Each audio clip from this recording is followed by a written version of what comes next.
E aí pessoal, vamos para a nossa primeira aula aqui no YouTube, um canal que foi separado justamente para isso, fazer conteúdos culturais aqui para vocês um pouquinho maior do que outras plataformas permitem.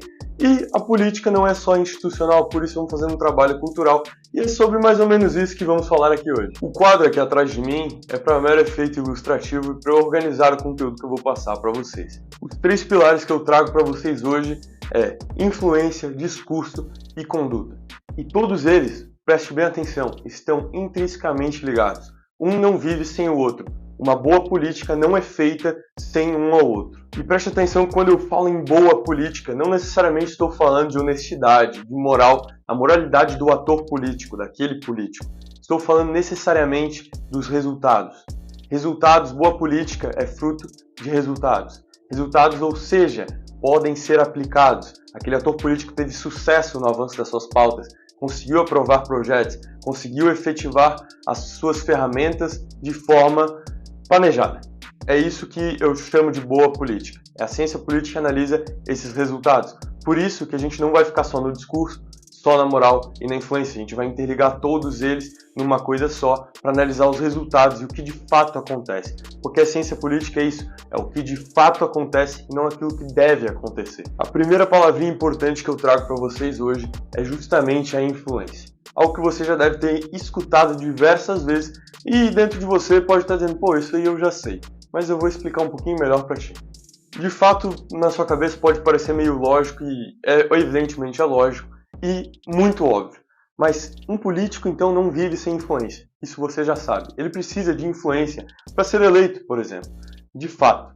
Mas ele também precisa de influência para obter resultados e fazer uma boa política, como eu falei anteriormente. O político, com a influência de forma concreta, ele consegue, quando ele tem uma influência de forma concreta, ele tem uma boa influência, ele pode utilizar dessa ferramenta, ele consegue capacidade de atingir o público e cativar, como falamos, tendência de ou manipulação de comportamento e boa articulação de raciocínio. Esses são outros objetivos que ele consegue alcançar que vão fazer com que ele obtenha seus resultados e é uma ferramenta fundamental em um dos pilares da política.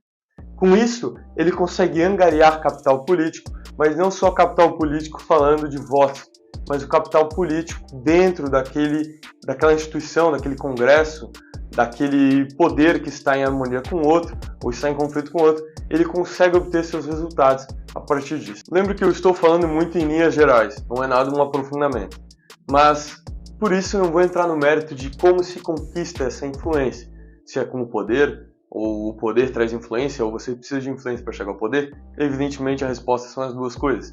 Mas o meu objetivo aqui é mostrar essas três ferramentas que você precisa ficar muito ligado quando você vai fazer uma análise de alguma notícia, de alguma coisa que acontece na política para você não ser enganado. Será que isso é apenas um discurso? Será que isso reflete a conduta? Será que isso aqui é algum jogo para conquistar a influência? Ou é alguma ferramenta da influência sendo utilizada para conquistar aquele fator e aquele objetivo?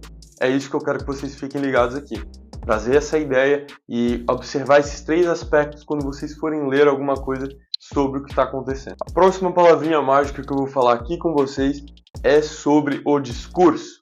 Evidentemente, como eu falei, todos estão ligados. O discurso, a gente pode dizer em linhas gerais, é o que se expõe e o que se defende. E o que isso traz? O poder por trás das palavras. Quando um político ele utiliza do discurso, ele precisa utilizar o discurso como ferramenta para defender aquilo que ele acredita. Não entro no mérito se ele acredita ou não acredita de forma legítima naquilo que ele fala, mas ele precisa defender isso para avançar com algumas das suas agendas. E o que ele decide expor, das coisas que ele acredita, das coisas que ele acha que é necessário expor, porque ele expondo esse pedacinho do que ele quer, ele consegue tal coisa. Isso pode ser, por exemplo, conseguir influência. Se ele expor esse pedacinho do que ele acredita, por exemplo, quando um candidato falava Deus, Pátria, Família e Liberdade nas últimas eleições, ele discursava sobre isso, estava discursando sobre o que ele acreditava, o que ele defendia. Ele estava trazendo o poder por trás dessas palavras, o que ele ia conseguir, o que ele poderia fazer com essas palavras. Ele conseguiu influência, por exemplo, por causa do presidente Bolsonaro. Isso é um exemplo do discurso. O político não vive sem discurso. Justamente por isso que se chama parlamento, por exemplo. O parlamento onde você pode falar, onde você deve falar, defender discutir, debater aquelas coisas que evidentemente na sua concepção sejam importantes para o seu eleitorado, para o seu país, para o seu estado, para a sua cidade, enfim. E agora vamos para a palavra que é mais menosprezada, o pilar mais menosprezado dentro do aspecto político moderno e que eu entendo que seja a mais importante de todas, mas lembra, todas estão ligadas, você deve analisar todas e todas se refletem uma na outra com seus resultados e consequências. Vamos falar da conduta. Preste atenção no raciocínio. A conduta, ela deve começar com princípios e valores do ator político. Mas aí você vai me perguntar, pô, e o fulano de tal, que é um político desonesto, corrupto, ele não tem princípios e valores?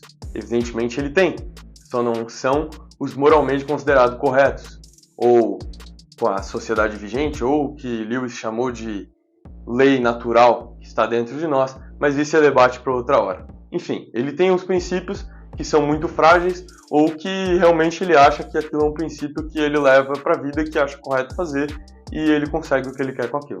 Então, a gente pode basear dessa forma. Desses princípios e valores nos trazem a ética e uma moral. E é baseado nisso que o político realiza as suas ações.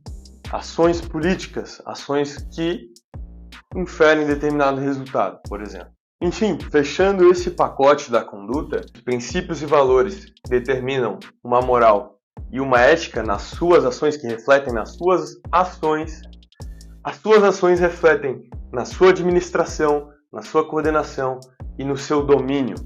Seu domínio está relacionado com influência, por exemplo, e a sua conduta reflete aquilo que você discursa, o que você defende, e a sua influência influencia diretamente nas suas ações, como você pode agir, por exemplo. O discurso, igualmente. Então, ou seja, todos estão diretamente ligados e não vivem sem o outro. É basicamente isso que eu tenho para falar para vocês na aula de hoje. Espero que tenham gostado. Posso me aprofundar em alguns assuntos à medida do possível.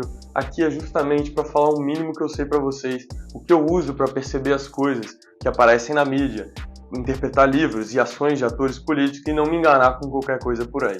Espero que tenham gostado. Nos vemos numa próxima.